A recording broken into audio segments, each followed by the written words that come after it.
প্রিয় শ্রোতা, আমাদের এই অডিও গল্পটি শোনার জন্য আপনাকে স্বাগত। গল্পের সম্পূর্ণ অভিজ্ঞতা এবং প্রতিটি সূক্ষ্ম শব্দের উপভোগ করার জন্য আমরা আপনাকে হেডফোন ব্যবহার করার জন্য অনুরোধ করছি। এতে করে আপনি গল্পের গভীরতা এবং এর পরিবেশনা আরও ভালো অনুভব করতে পারবেন। ধন্যবাদ।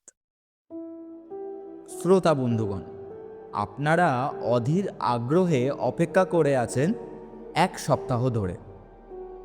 অতীনরা ট্রেনের ভিতরে কি দেখলো বা আদেও কিছু দেখতে পেল কি না সেটা জানার জন্য। চলুন শোনা যাক কি অপেক্ষা করে আছে আপনাদের জন্য।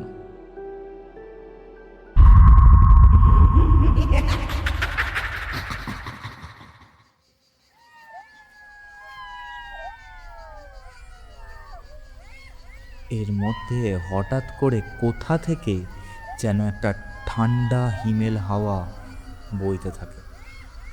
হাওয়াটা অনেকটা কেউ গায়ে ফু দিলে যেমন হয় ঠিক তেমন। সেই সাথে ফিসফিসানি শব্দটাও তীব্র হতে থাকে। এখন মনে হচ্ছে খুব কাছেই কেউ বা কারা আশেপাশে কথা বলছে। সবাই ঘাড় ঘুরিয়ে এদিক ওদিক তাকাতে থাকে, কিন্তু নিকষ কালো অন্ধকার ছাড়া কারো কিছুই চোখে পড়ে না। অন্ধকারটা এতটাই গভীর যে চাঁদের আলো সেখানে পৌঁছতেই পারে না। হাড় হিম করা বিভৎসতা যেন মুড়ে আছে চারিদিকে। সেই সাথে পাল্লা দিয়ে ঠান্ডাটাও ক্রমশ বাড়তে থাকে। সমস্ত শরীর কাঁপিয়ে তুলতে থাকে সেই আকস্মাৎ শৈত্য প্রবাহ। শেয়ালগুলো হঠাৎ করেই গলা ছেড়ে ডাকতে থাকে। আশেপাশের নিস্তব্ধতা ভেদ করে খান খান করে দিচ্ছে তাদের ডাক। যেন তাদের ডাক ডাক নয়, হুঙ্কার দিয়ে সাবধান করছে। শরীর ভারী হয়ে আসে সকলের।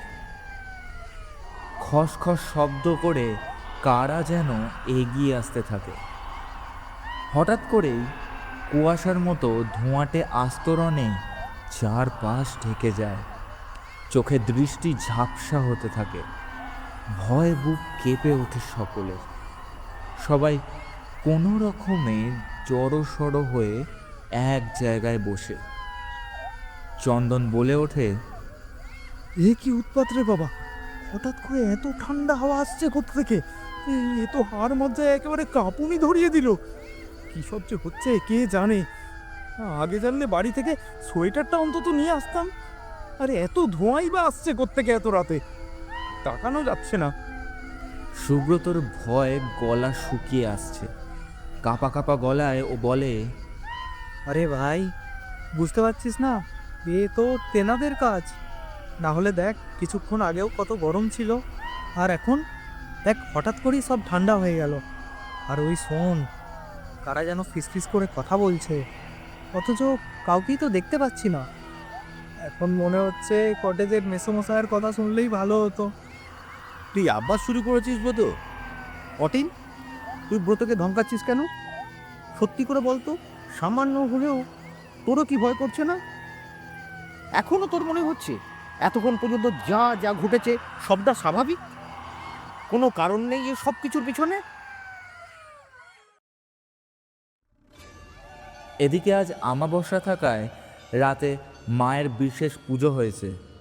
মাকে আজ ভোগের সাথে সাথে রক্তও দেওয়া হয়েছে। 9টা নাগাদ পুজো সেরে সেবায়তরা যে যার গৃহে ফিরে গেছে, কিন্তু প্রধান পুরোহিত রাত 12টা বাজার সঙ্গে সঙ্গে মন্দিরের পিছনের দরজা খুলে গর্ভগৃহে প্রবেশ করেন। মায়ের সামনে নতজানু হয়ে বসে আছে বৃদ্ধ। চোখে দুশ্চিন্তা আর আশঙ্কা মিলেমিশে একাকার। একটা গভীর শ্বাস ফেলে মায়ের সামনে করজোড়ে বৃদ্ধ বলে, মা, সবাই তো তোর সন্তান। সব সন্তানকে রক্ষা করার দায়িত্ব কিন্তু তোর। আমি জানি সবাই তোকে রক্তখাকি ভাবলেও তুই যে আসলে করুণাময়ী মাতৃত্বের আধার।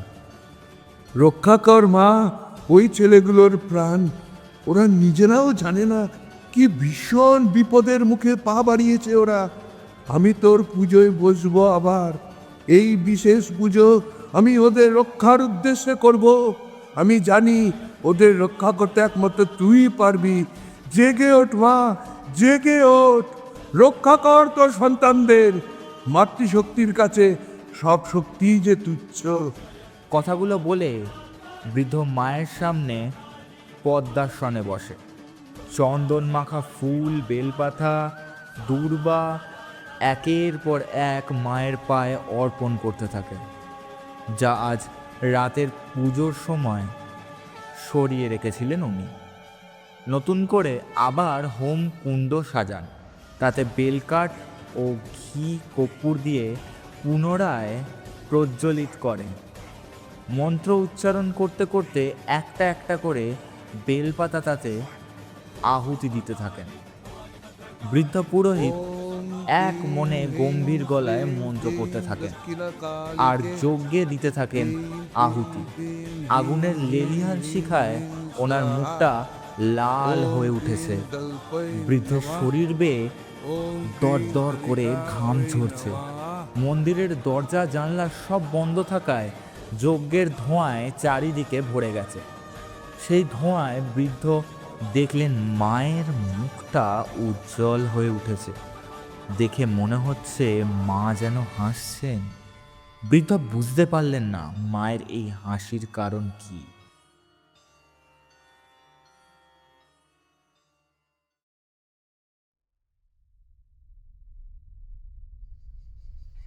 ওদিকে মনে উদ্বেগ আর কিছুটা ভয় নিয়ে সবাই চুপচাপ বসে আছে।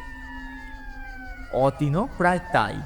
তবে ওর মনের মধ্যে উত্তেজনা এবং সামান্য ভয় মিলে মিশে আছে। রাত প্রায় 1টা বাজতে যায়। সারাদিনের ক্লান্তি না অন্য কোনো কারণে সকলের চোখে ঘুম জড়িয়ে আসে। সুব্রত একটা লম্বা হাই তুলে বলে, ভাই বড্ড ঘুম পাচ্ছে, আমি একটু ঘুমাই। যদি ট্রেন আসে আমাকে একটু ডেকে দিস তোরা। চন্দনও চোখ কচলে বলে, হ্যাঁ, আমারও ঘুম পাচ্ছে খুব। আচ্ছা, একটা কাজ করি বড়, আমি আর ব্রত এখন ঘুমাই, কিছুক্ষণ পর অতীন আমাদের ডেকে দিস। তুই তখন আবার রক্তিমের সাথে ঘুমবি, আমি আর ব্রত তখন জেগে থাকবো। এইভাবে পাহারা দেওয়াও হবে আর ট্রেন আসলে জানতেও পারবো। কি বলিস? সুব্রত আর চন্দন মাঝখানে বসে আছে। রক্তিম আর অতীন ওদের দুপাশে। তোরা ঘুমা, যতক্ষণ না ওই ট্রেনের দেখা আমি পাচ্ছি আমার ঘুম আসবে না। রক্তিম, চাইলে তুইও ঘুমোতে পারিস, দেখ কি করবি। রক্তিম গাঢ় অন্ধকারের দিকে তাকিয়ে আনমনা গলায় বলে, না, আমি ঘুমাবো না। কিন্তু ঘুমাবো না বললেই কি হবে? কিছুক্ষণ জেগে থাকার পর অতীন আর রক্তিমও কখন যে ঘুমিয়ে পড়েছে ওরা নিজেরাও জানে না।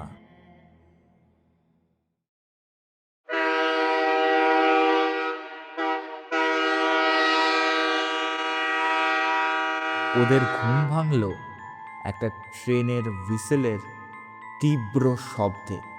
হুইসেলের শব্দ কানে যেতেই ধরফড়িয়ে উঠে বসে সবাই।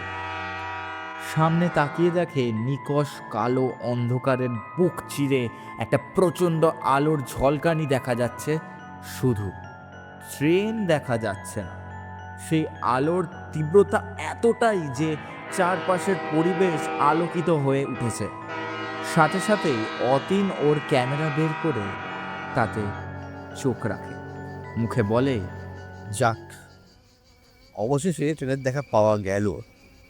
এইবার দেখা যাক বাকি কথা সত্যি নাকি মিথ্যে। কিছুক্ষণের মধ্যেই ট্রেনটা এসে স্টেশনে থামে।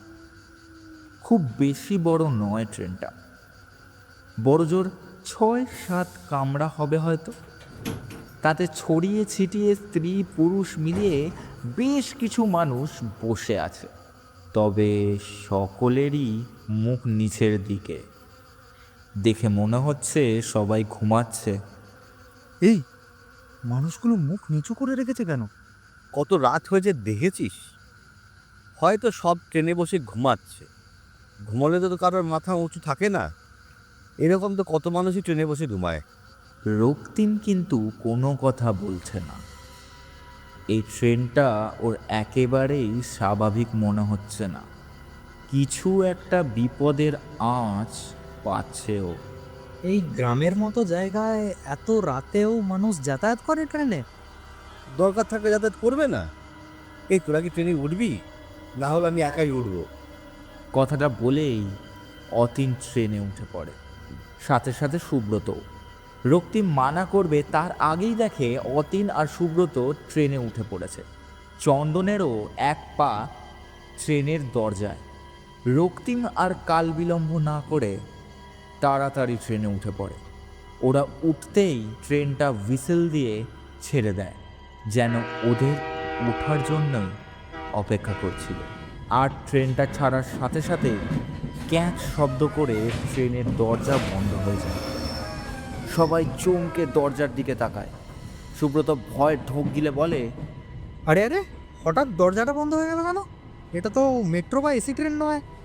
আরে আমিও তো সেটাই ভাবছি। আজ এই অজপাড়া গায়ে মেট্রো আসবে কোথা থেকে? মেট্রো কেন হতে যাবে? দরজা বন্ধ হওয়ার পিছনে অন্য কোনো কারণ আছে। অতীন গা ছাড়া ভাব দেখিয়ে বলে, হবে হয়তো কোনো কারণ।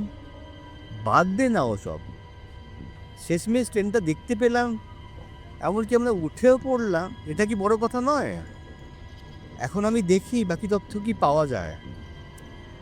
অতীন সহ বাকি সবাই ট্রেনের দরজা থেকে সামনের দিকে কয়েক পা এগিয়ে যেতেই একটা ক্ষণক্ষণে গলায় হাসির শব্দ শুনতে পায়।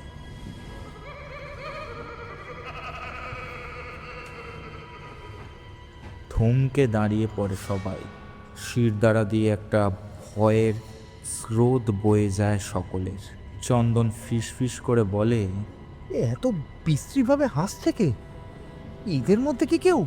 সুব্রত ফিসফিসিয়ে বলে, হতে পারে। রক্তিম একদম গম্ভীর হয়ে আছে। ওর সন্দিহান চোখ এদিক ওদিক দেখে চলেছে। অতীন বসার সিটের দিকে এগিয়ে যাবে, তখনই হাসির শব্দ আরও জোরালো হয়, যেন অট্ট হাসিতে ফেটে পড়েছে ট্রেনের কামরা। রক্তিম বলে, ভেতরে গিয়ে কাজ নেই, বরং চল দরজা খোলার চেষ্টা কর। দরজা খুলবো কি করে? চলন্ত ট্রেন থেকে ঝাঁপ দেবো নাকি? তার থেকে বরং ট্রেন থামলে দরজা খোলা যাবে। এখন চল সবে ভেতরে গিয়ে বসি। রক্তিমের ষষ্ঠ ইন্দ্রিয় ওকে ইঙ্গিত দিচ্ছে যে ওরা ফেঁসে গেছে। ও বলে, না, বসে কাজ নেই, এখনই দরজা খুলতে হবে। ট্রেন থামলেই নেমে পড়বো আমরা। হঠাৎই একটা ক্ষণক্ষণে গলায় কে যেন খ্যাঁক খ্যাঁক করে হেসে বলে, দরজা তো আর খুলবে না। কথাটা কানে যাওয়া মাত্রই সকলের পিলে চমকে ওঠে। সকলে ঘুরে কামরার ভেতরের দিকে তাকায়। হঠাৎ যেই মানুষগুলো মাথা নিচু করে বসেছিল তারা ওদের দিকে ঘুরে তাকায়। অতীনরা সবাই চমকে ওঠে ওদের দিকে। কারোর মুখে কোনো মাংসের চিহ্ন নেই, শুধুই করটি আছে। চোখগুলো ফাঁকা গর্তের মতো, মুখে ও শরীরে অসংখ্য দাগ। সবকটা মানুষ ওদের দিকে তাকিয়ে খ্যাঁক খ্যাঁক করে হাসতে থাকে। ও বাবা গো, এরা কারা? চিৎকার করে কথাগুলো বলে সুব্রত।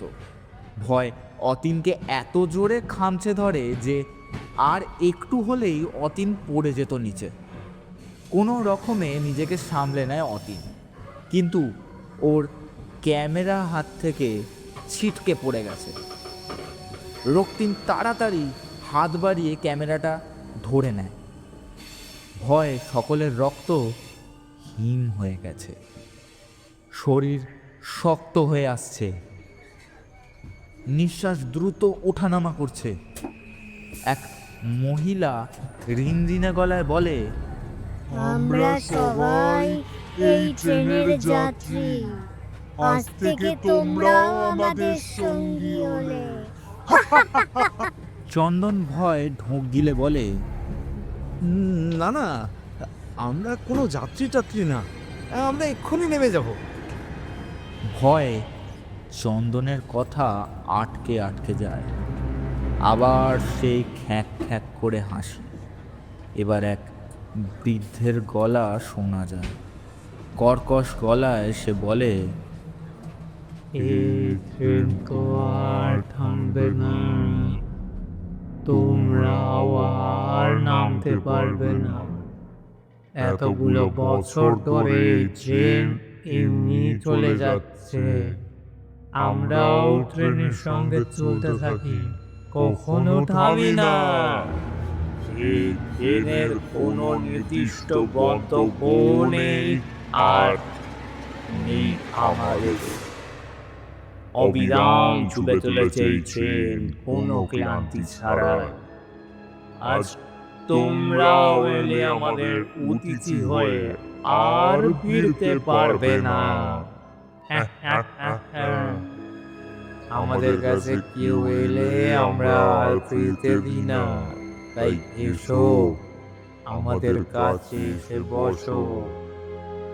হ্যাঁ, একদম আমাদের কাছে আসার চেষ্টা করবেন না।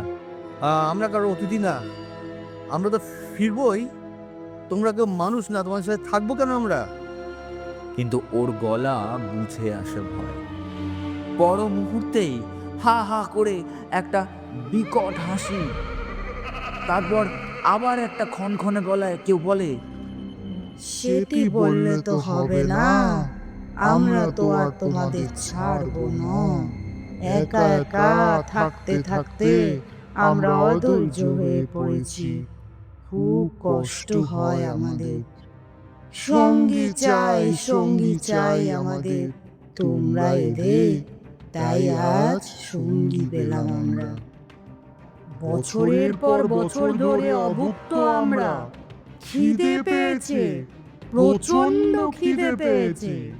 কবে থেকে এক বুক খিদে নিয়ে অপেক্ষা করছি আমরা। আমাদের খিদে মেটাও বন্ধু, খেতে দাও আমাদের। হঠাৎ ধপ করে ট্রেনের ভেতরের আলো নিভে যায়। চারিদিক নিস্তব্ধ নিকষ কালো অন্ধকারে ঢেকে যায়। চারিদিক অদ্ভুতভাবে শীতল হয়ে আসে, যেন কোনো এক মৃত্যুপুরীর শীতলতম অন্ধকার স্থান। কি এটা কি হলো? আলো নিভে গেল কেন? না চেঁচিয়ে তাড়াতাড়ি টর্চটা জ্বেলে দে। সবাই হাতে থাকা বড় বড় টর্চ জ্বেলে দেয়। অন্ধকার এতটাই গাঢ় যে টর্চের আলো যথেষ্ট নয়। এর মধ্যেই ওরা দেখে কতগুলো অস্পষ্ট কালো হাত এগিয়ে আসছে ওদের দিকে। হাত পেতে সমস্বরে অশরীরী দল বলে ওঠে, খেতে দাও আমাদের, খুব খিদে পেয়েছে। রক্তিম বুঝতে পারে যা বিপদ ঘটার ঘটে গেছে। এই অতৃপ্ত আত্মারা আজ মানুষের গন্ধ পেয়েছে, এত সহজে ছাড়বে না ওরা। যদিও ওদের শরীর মন্ত্র দিয়ে বাঁধা আছে, তাই তেমন কোনো ক্ষতির সম্ভাবনা নেই। ভাগ্যিস শরীরটা বন্ধন দিয়ে নিয়েছিল, না হলে যে কি হতো। এরা সব প্রেতের দল, যতক্ষণ না রক্ত পাবে ততক্ষণ থামবে না ওরা। খেতে দাও, খুব খিদে পেয়েছে। আজ অনেক দিন পর তৃপ্তি করে খাবো। তোমরা এলে তাই তো আমরা শরীর পাবো, রক্ত পাবো, গরম তাজা রক্ত। আমরাও মানুষ ছিলাম, কিন্তু এখন আমরা অশরীরী প্রেত। তাই তো আমাদের দেহ নেই, রক্ত মজ্জা কিছুই নেই, শুধুই অশরীরী আত্মা। আর আছে কঙ্কাল। এসো আমাদের কাছে, এসো, খিদে মেটাও আমাদের, খেতে দাও আমাদের, খুব খিদে পেয়েছে।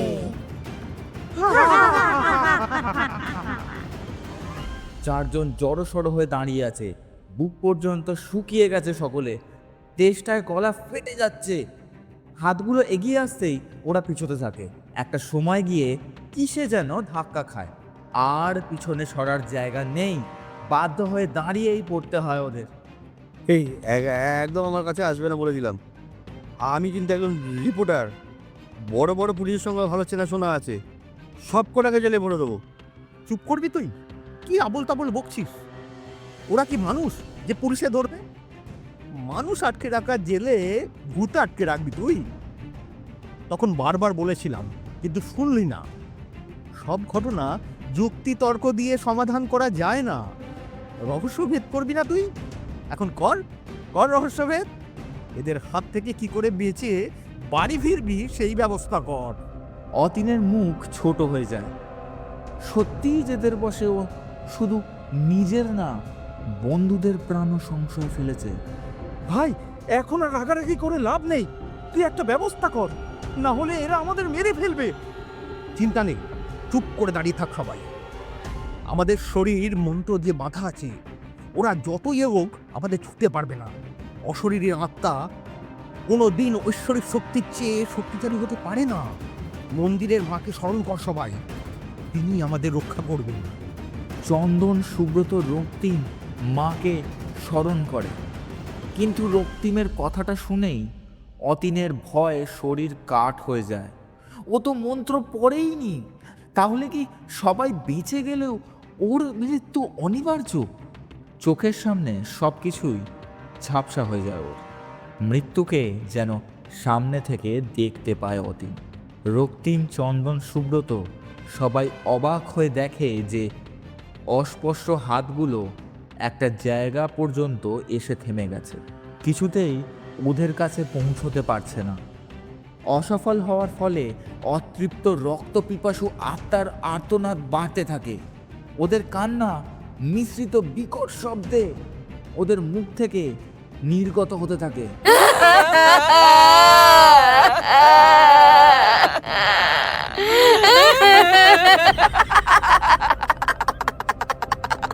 শব্দটা এতটাই তীব্র যে কান ফেটে যাওয়ার মতো জোগাড়। সবাই দুই হাতে কান চেপে ধরে।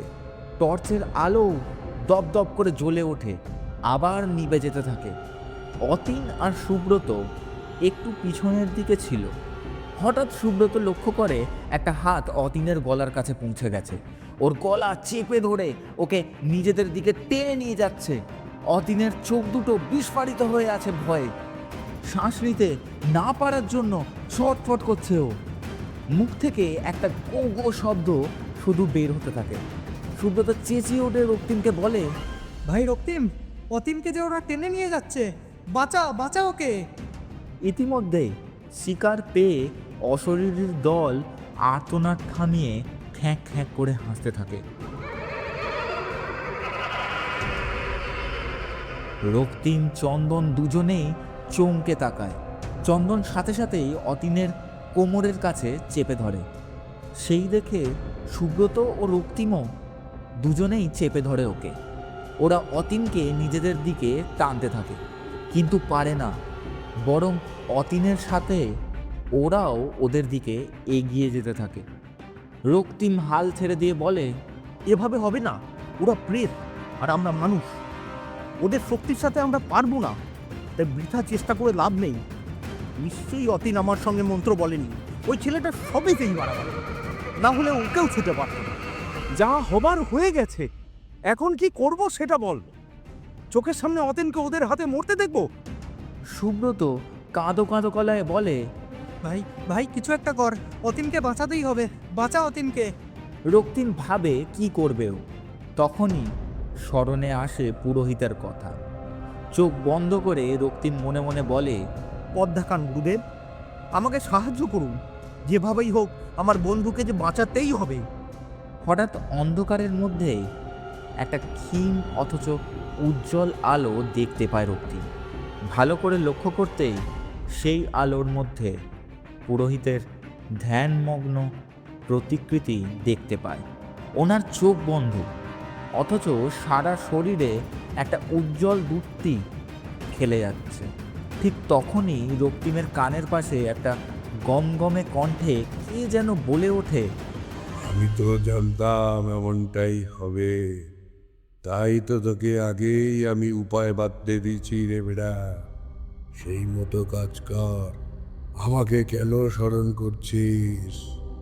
রক্তিমের মনে পড়ে কুঠিরে বসে বলা পুরোহিতের কথাগুলো। ও তাড়াতাড়ি নিজের গলা থেকে রুদ্রাক্ষের মালা খুলে অতীনের দিকে ছুঁড়ে দেয়। মালা গিয়ে অতীনের গলায় পড়তেই ওকে ছেড়ে দিতে বাধ্য হয় ওরা। অতীন নেতিয়ে পড়ে আছে নিচে, চোখ বন্ধ। বুকের ওঠানামা দেখে বোঝা যায় ও বেঁচে আছে। এদিকে শিকার হাতছাড়া হওয়ায় রাগে বিকট গর্জন করতে থাকে অশরীরী আত্মারা।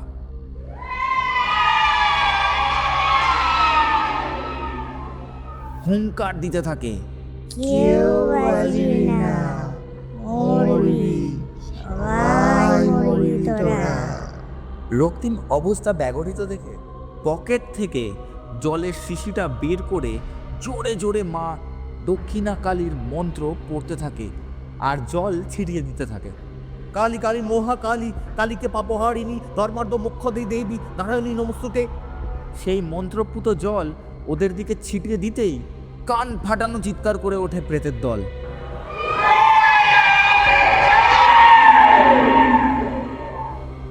রক্তিমের মনে পড়ে গুরুদেব বলেছিলেন, প্রেতেরা নিজেদের শিকার ভোলে না আর সহজে ছাড়েও না। আয়না দেখাবি ওদের, আয়নায় নিজের প্রতিবিম্ব দেখলে তবেই সম্পূর্ণ পিছু ছাড়া হতে বাধ্য হবে ওরা। নিজের প্রতিবিম্বকে ভয় পায় ওরা, নয়তো এখানে না হোক অন্য কোনো সময় অন্য কোনো স্থানে সুযোগ পেলেই ঠিক তোদের উপর আবার আক্রমণ করবে। রক্তিম ভাবে এখন আয়না বা কাঁচ কোথায় পাবে। হঠাৎ করে মনে পড়ে অতীনের ক্যামেরায় তো লেন্স আছে, লেন্স মানেই তো কাঁচ। রক্তিম তাড়াতাড়ি অতীনের ক্যামেরাটা ওদের দিকে লক্ষ্য করে অন করে দেয় আর চন্দনকে বলে, চান্দু, তাড়াতাড়ি টর্চের আলো এই ক্যামেরার লেন্সে ফেল, আর ওদের দিকে আলোটা ধর। চন্দন টর্চ জেলে আলো ক্যামেরার ওপর ফেলতেই কঙ্কালগুলো নিজেদের গর্ত মতো চোখের ওপর হাত চাপা দিয়ে চিৎকার করে ওঠে। না না না, এটা করো না, আমাদের দিকে আলো ফেলো না, আলো আলো নিভিয়ে দাও, আলো নিভাও, আলো নিভাও, আমরা কিছু করবো না তোমাদের, আলো নিভাও। কিছুক্ষণ চিৎকারের পর সব শান্ত হয়ে যায়। হঠাৎ করে কোথায় যেন মিলিয়ে যায় ছায়ামূর্তিগুলো, সেই সাথে ট্রেনের দরজাও খুলে যায় আর ওরা সবাই ছিটকে পড়ে যায় ট্রেন থেকে। এরপর আর ওদের কোনো হুঁশ নেই।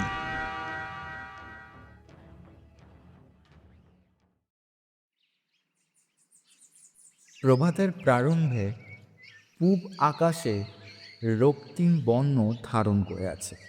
সূর্যদেব একটু একটু করে প্রকট হচ্ছে। এরপর তার উজ্জ্বল কিরণ ছড়িয়ে পড়বে পৃথিবীর বুকে। সোনালি আলোয় ভরে উঠবে ধরন। ভোর প্রায় 5টা। গ্রামের মানুষের এমনিতেই খুব ভোরে ঘুম থেকে ওঠার অভ্যাস। একদল চাষি পরিত্যক্ত রেল লাইনের পাশ দিয়ে হেঁটে উল্টো দিকের জমিতে যাচ্ছিল। আজ এই জমিতে ধান কাটা হবে। সন্ধ্যের আগেই সমস্ত ধান কেটে ঘরে ফিরতে হবে। চাষিরা নিজেদের মধ্যে নানা গল্প করতে করতে পথ চলতে থাকে। হঠাৎ রেল লাইন থেকে কিছুটা দূরে 4টে ছেলেকে মুখ বুজে পড়ে থাকতে দেখে চমকে ওঠে ওরা। একে অপরের মুখ দেখতে থাকে। একজন চাষি বিলাপ করে বলে, হাই রে হাই, এ কার বাড়ির ছোয়াত? কোথা থেকে আসিছে? এ কেনে পড়ে আছে কেন? দেখে তো এখানকার মনে হচ্ছে না। আরেকজন বলে, না না, এরা শহরের বাবু আছে, পোশাক দেখে তো তাই মনে হতিছে, এই নিশ্চয়ই তেনাদের কাজ। আহারে, তাজা পোলাগুলি এভাবে চলিলাল, ওরা নিশ্চয়ই জানতো নি যে রেতের বেলায় স্টেশনের দিকে আসতে নেই। চাষিদের মধ্যে দুটো অল্প বয়সী ছেলে ছিল। তাদের একজন বলে ওঠে, আরে ছাড়ো এসব কথা, এখন কি করব বলো? এদেরকে এখানে রেখে চলে যাব, না গ্রামে গিয়ে খবরটা দিব সকল দিককে? এক বৃদ্ধ চাষি ধমকে উঠে বলে, বলদের লাগান কথা কইস কেনে, এখানে রেখে চলে গেলে হইবে, যা দৌড়ে গিয়ে গ্রামে খবরটা দে। ছেলে দুটো তৎক্ষণাৎ স্টেশন পেরিয়ে গ্রামের দিকে ছুটে যায়। 5টা বেজে গেছে। মন্দিরের 2 সেবায়ত আসে মন্দিরে। এখন ওরা মন্দির পরিষ্কার করবে। তারপর 6টা থেকে পুজো শুরু হবে মায়ের। কিছু কিছু ভক্ত এখন থেকেই মন্দিরের বাইরে লাইনে দাঁড়িয়ে পড়েছে। সেবায়ত দুজন মন্দিরের পেছনের দরজার কাছে এসে অবাক হয়ে যায় দরজা হাট করে খোলা দেখে। একে অপরের মুখের দিকে তাকায়। তারপর দুজনেই গর্ভগৃহে প্রবেশ করে বৃদ্ধ পুরোহিতকে মায়ের পায়ের সামনে ধ্যানমগ্ন অবস্থায় বসে থাকতে দেখে আরোই অবাক হয়। ওরা ডাকতে থাকে, ঠাকুরমশাই, ঠাকুরমশাই, আপনি এখানে বসে আছেন কেন? কোনো উত্তর নেই। বৃদ্ধ পুরোহিত একভাবে বসে আছেন চোখ বন্ধ করে। একজন সেবায়ত তখন আলতোভাবে ওনার কাঁধে হাত রেখে ডাকে, ঠাকুরমশাই, আপনি এখানে কখন এলেন? কাঁধে কারো স্পর্শ পেয়ে বৃদ্ধ পুরোহিত চোখ মেলে তাকায়। সামনে ওনার 2 সহচরকে দেখে তাদের চোখে কৌতূহল দেখে। তারপর মায়ের দিকে তাকিয়ে 2 হাত জোর করে প্রণাম করেন। তারপর সহচরদের দিকে ফিরে মাকে দেখিয়ে বলেন, কাল রাতে এই বেটির কথা খুব মনে পড়ছিল, তাই এই বেটির পায়ের কাছে এসে বসেছিল। কখন যে বসে বসেই ঘুমিয়ে পড়েছি জানি না। নাও, তোমরা এসে গেছো, এইবার মন্দির আর মাকে তাড়াতাড়ি পরিষ্কার করে ফেলো, একটু পরেই তো আবার পুজোর লাইন পড়ে যাবে। আমি যাই, স্নানটা সেরে নি বরং। বৃদ্ধ পুরোহিত গর্ভগৃহ ছেড়ে বেরিয়ে যায়। সহচর দুজন ওনার যাওয়ার দিকে কিছু সময় তাকিয়ে থেকে মন্দির পরিষ্কারের কাজে লেগে পড়ে। ওরা জানে ঠাকুরমশাই একটু পাগলাটে ধরনের। বাড়ি ঘর সংসার কিছুই নেই, বিয়ে থাও করেননি। মন্দিরের পিছনে চালা ঘরে কোনো রকমে থাকে, তাই যখন যা ইচ্ছে তাই করে। ওরা আর বিশেষ ভাবে না ব্যাপারটা নিয়ে। এর মধ্যেই ওই 2টো চাষির ছেলে রাস্তায় যাকে পেয়েছে তাকেই রেল লাইনের পাশে 4টে ছেলে মরে আছে এই সংবাদ দিয়েছে। এইভাবেই খবরটি মন্দির এবং তার আশেপাশের কটেজেও পৌঁছে যায়। অতীনরা যেই কটেজে ছিল সেই কটেজের দম্পতিও খবরটা শোনা মাত্রই চমকে ওঠে। শুনে বৃদ্ধা বলে, হ্যাঁ গো, আমাদের কটেজের ছেলেগুলো আবার যায়নি তো কাল রাতে? ওরা তো বলেছিল যাবে বলে। বৃদ্ধের কপালে চিন্তার ভাঁজ পড়ে। ভুরু কুচকে কিছু ভেবে বলে, চলো তো ঘরে গিয়ে দেখে আসি ছেলেগুলো আছে কি না। বৃদ্ধ বৃদ্ধা দুজনেই অতীনরা যে ঘরে ছিল সেই ঘরের দরজার সামনে এসে দেখে দরজায় তালা মারা। বুঝতে বাকি থাকে না, ওনাদের রেল লাইনে পাশে পড়ে থাকা ছেলেগুলো অতীনরাই 4 জন। বৃদ্ধ মাথায় হাত দিয়ে বসে পড়ে মাটিতে। এখন কি হবে? পুলিশ আসবে, ওনাদের নিয়ে টানা হাজরা করবে। বৃদ্ধ অসহায় গলায় বলে, কত করে মানা করলুম, ছেলেগুলো আমার কথা শুনলই না। সেই গেলই, নিজেরাও মরল আর আমাকেও মরার বন্দোবস্ত করে দিল। 1 কান 2 কান করে কথা বিভিন্ন প্রান্তে ছড়িয়ে পড়ল। এটাও ছড়ালো মানুষের মুখে মুখে যে এই বৃদ্ধ দম্পতির কটেজেই ছিল ওরা। বৃদ্ধ পুরোহিত স্নান সেরে মায়ের মন্দিরের কাছাকাছি আসতেই একজন সেবায়ত বলে, ঠাকুরমশাই, কাল রাতে নাকি আবার 4 জন গেছে তেনাদের হাতে। রেল লাইনের পাশে 4টে লাশ পড়ে আছে দেখলাম। ভদ্রবুড়োর কটেজে নাকি ছিল ওই 4 জন। বুড়োরও বলিহারি, এই বয়সে কটেজ বানিয়ে ইনকাম করছে। লোক থাকতে দাও ভালো কথা, কিন্তু তাদেরকে বলবে না রাতের বেলা দক্ষিণ দিকে না যেতে? এখন বোঝো ঠেলা। বৃদ্ধ পুরোহিত কোনো কথা বলে না। মন্দিরের ভেতর থেকে একটা কমণ্ডুলে করে কিছুটা জল নিয়ে বেরিয়ে এসে বলেন, কই চলো তো দেখে আসি একবার। এখন যাবেন? স্নান সেরে শুদ্ধ হয়ে এসেছি মন্দিরে। এই মরার ছোঁয়া লাগলে তো আবার স্নান করতে হবে, তা না হলে তো মন্দিরে ঢোকা যাবে না। বৃদ্ধ পুরোহিত তখনই বললেন, তোমাদের কে বললো ওরা মৃত? সেবায়ত দুজন চমকে ওঠে এই কথা শুনে। ঠাকুরমশাই, রেল লাইনের ধারে পড়ে আছে ওরা। মরে না গেলে কি কেউ এইভাবে ঘর ছেড়ে রেল লাইনের পাশে কাদা মাটিতে এমনি এমনি শুয়ে থাকবে? ঠিক আছে, চলো একবার গিয়ে দেখি না বরং কি আছে, না হয় আরেকবার স্নান করব। একজন সেবায়ত ওনার সঙ্গে যায়, আরেকজন মন্দিরের কাজ করতে থাকে। বৃদ্ধ পুরোহিত ঘটনাস্থলে পৌঁছে দেখে অনেক মানুষ ভিড় করে আছে। বৃদ্ধ সবাইকে সরে যেতে বলে। দেখে 4টি ছেলে রেল লাইন থেকে একটু দূরে জঙ্গলা ঘাসের ওপর মুখ থুবড়ে পড়ে আছে। দেখে বোঝা যাচ্ছে না ওরা বেঁচে আছে না মরে গেছে। তোমরা কেউ ওদের সোজা করে একটু শুয়ে দাও তো। কারোর ইচ্ছে না থাকলেও প্রধান পুরোহিত বলেছেন এই কথাটা। ওনাকে সবাই খুব শ্রদ্ধা ভক্তি করে, তাই অমান্য করতে পারে না। যেই ছেলে দুটো গ্রামে খবর পৌঁছাতে গিয়েছিল, ওরা দুজন এগিয়ে আসে। প্রথমে রক্তিমকে ধরে সোজা করে শুইয়ে দিতে গিয়েই চিৎকার করে ওঠে, ঠাকুর মশাই, এ তো বেঁচে আছে, মরেনি।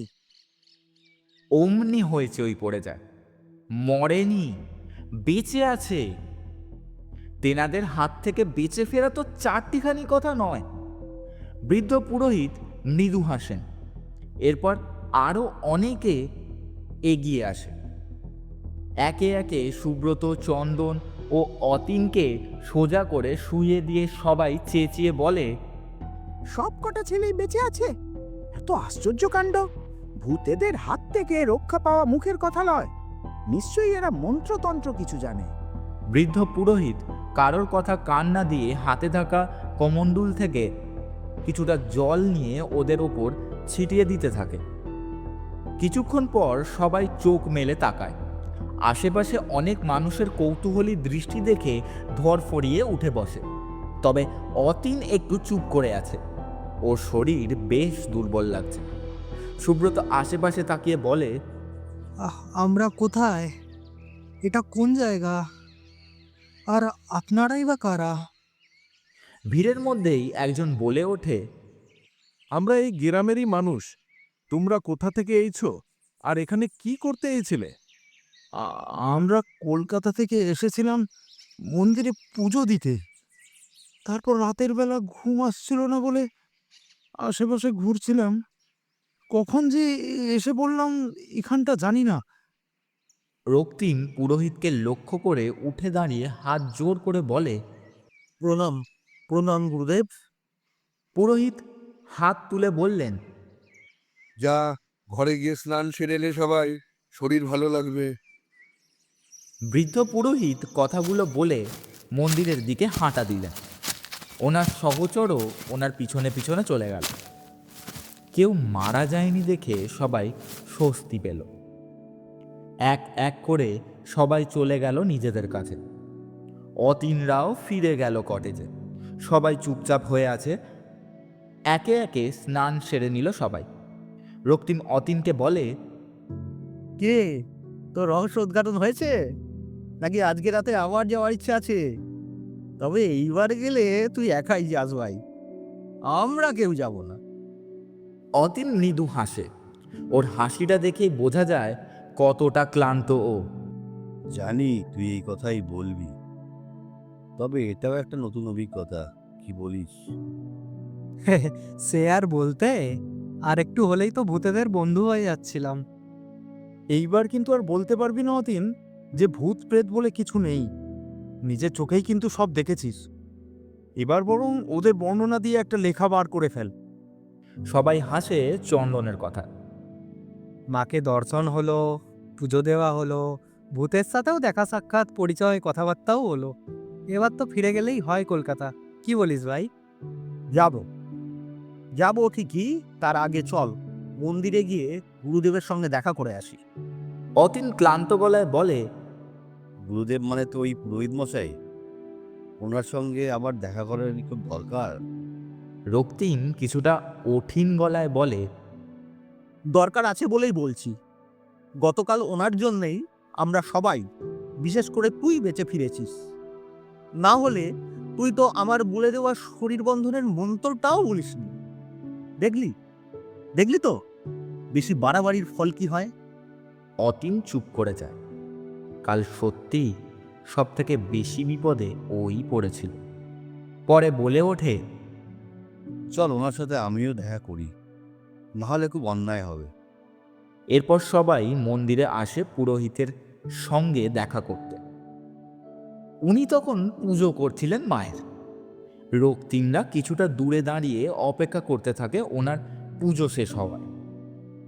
পুজো শেষ করে পেছনে ঘুরে ওদের দেখতে পেয়েই বৃদ্ধ পুরোহিত হাতের ইশারায় ওদের বাইরে গিয়ে দাঁড়াতে বলে।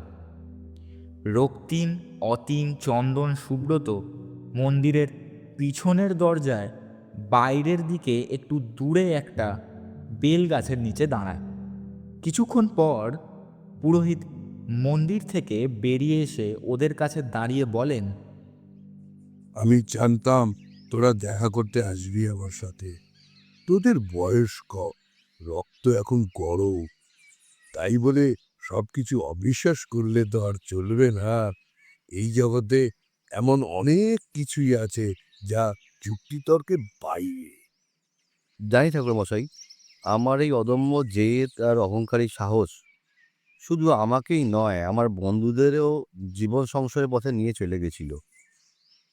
আপনার কৃপা যাই হোক সবাই প্রাণে বাঁচলাম। আমার মতো নাস্তিক ছেলে, যে কিনা ঠাকুর দেবতা, ভূত প্রেত বা কোনো অলৌকিক বা অতিপ্রাকৃতিক কিছুই বিশ্বাস করিনি এতদিন, সবই যেন নিছক গল্প বা অবাস্তব বলে মনে করে এসেছি, কাল রন্ধ্রে রন্ধ্রে উপলব্ধি করতে পেরেছি প্রত্যেকটা। একদিকে অতিপ্রাকৃতিক শক্তি আর অন্যদিকে ঐশ্বরিক শক্তির লড়াই। বলতে দ্বিধা নেই ঠাকুরমশাই, আপনার ঐশ্বরিক শক্তির প্রভাবেই আমি তো প্রাণে বাঁচলাম, সঙ্গে আমার বন্ধুরা বাঁচল।